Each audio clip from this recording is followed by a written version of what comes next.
I haven't been to the movies. Oh, I was talking about the movies earlier. I want to go. I think they're gonna have to change what the movie theater would offer to the viewer, whether it's like It's true. because you don't have IMAX at home. You don't. Not everyone has surround sound. Not everyone has like rumble seats or whatever. Those would be the things that would draw people out. Otherwise, streaming. Yeah, for sure. But there's I remember learning about this in class. 2/3 of the people that go to the movie theater are like people that like to go to the movie theater. So it's like Okay, recurring that's people. good. So it would stay alive because of it's like buying vinyls. People that buy the vinyls because they like doing it. Yeah, but is that sustainable? It has been so far. It's 2/3 of the people. But will it continue to be with the influx of streaming? We're gonna have to see, Well, streaming for sure. TV shows and streaming music, right? As more streaming, it becomes like widely available with the snap of your finger. For sure. Less people want to go to the store buy a Convenience vinyl. versus like Less people have quality a though, vinyl too. record player. Yeah, but I Because- guess it just depends. Like, yeah, you're right. There will always be the group of people that are hardcore fans of Which being sucks in the then, movie theater. because then people that go to the movie theater to help the movie theater survive now have to pay more because they're getting cut on Yeah. people going to the theater and need to make the money still. So it's like it's a vicious cycle yeah, of it's like like you're taking from the people that that are sustaining you. Yeah, but yeah, it's crazy. That's the thing though. Like that's why I'm saying movie theaters are gonna have to offer More. friggin' like you're gonna meet one of the actors or some shit. no, nothing crazy. So there's a thing that's come I don't know. Like, there's a thing that's they, come they up might recently. invest. They might invest. They might say, "Yo, Jeremy Renner, be at this movie theater for a week and say Okay, hi to they might everyone do it before-" in like LA. They might pay him $1 million to do that, and in thus getting $10 million in return because For everyone sure. wants to meet him and they want to say hi to him. and That's a shit. cool concept, but the thing is like you can't have this one actor everywhere, and that's now you're turning the actor into like this thing you can consume. That's what actors are. That's not what they should be. It is what it is. So- Who wants the money, Jeremy Renner or Okay, the so next hear me guy? out on this. So there's something that's been created recently called Adobe Atmos.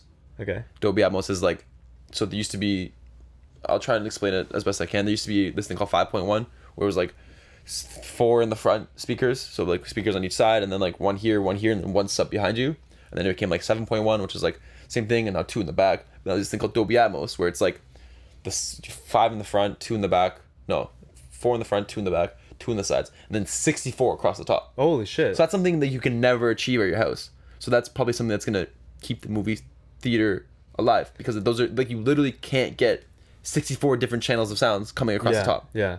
So rather than having an actor have to go into all these theaters, I feel like something like that more and like a better visual screen, something that can combat the fact that you can get 5.1 at home, you get 7.1 at home, but you can't get this unless you're like you have your own home theater that can support Dolby Atmos. I would just think that the movie theaters are going to have to say, we better make sure that this is more appealing than just sitting at home in your For pajamas. sure, and that's what I think this is. If you can hear a bird over here and you hear it in that one specific instant, Yeah. like right up here, and then you hear Yeah. like a squirrel back here, rather than like, oh, I hear all the squirrel here Yeah. and all the bird here. So that's something that would Do bring people people care in. enough, though? That's to come back that's what we're again gonna and see again and again. as this grows. We have to see if people do care about that. But Yeah. for me, I'd be like, hell yeah.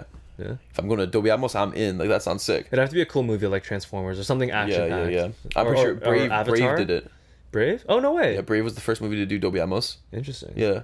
So like imagine that, like you're in the forest and there's like just like sounds Like there's like everywhere. like jungle birds behind you, Not but even you don't behind see you, them but on the like screen. and then like behind you, but then they come across the front. That's fucking cool. Yeah, so it's like that would draw me in as a consumer. And like, yes, I can stream the movie at home, but now But when you I'm don't going, got Atmos. yeah, exactly. But now that I'm in the theater, like, yes, I want to experience this as like an experience rather Yeah. than just like a theater. So I think the experience of movies are just gonna get bigger and bigger. Mm-hmm. But They have to. I was on Disney Plus yesterday, and it was like if you paid $34 a month, you can stream like Black Widow. Like that just came out. Yeah.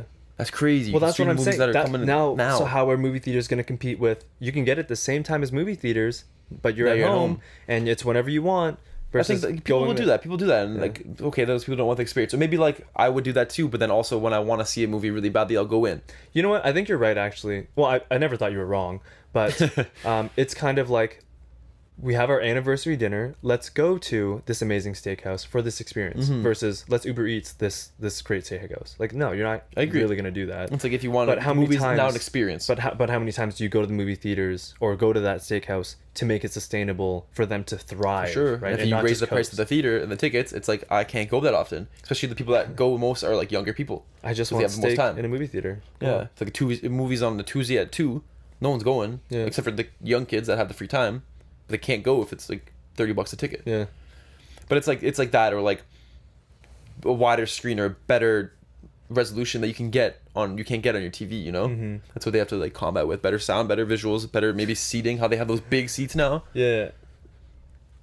I guess we'll just see where it goes. Yeah, but I don't think that bringing Jeremy Renner to every single theater is the best idea. I'll tell you that right now.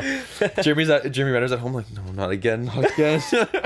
He's like looking in the mirror like, oh god, just slapping himself in the face. Let's go. Damn it, Mark. Why did you do this to me? Why'd you give them this idea? Only Jeremy Renner. No other actor, just Jeremy Renner everywhere you go. They've cloned him. There's like 180 Jeremy Renners. And they're all just like at home eating before they go to dinner, before they go to their show. It'd be good.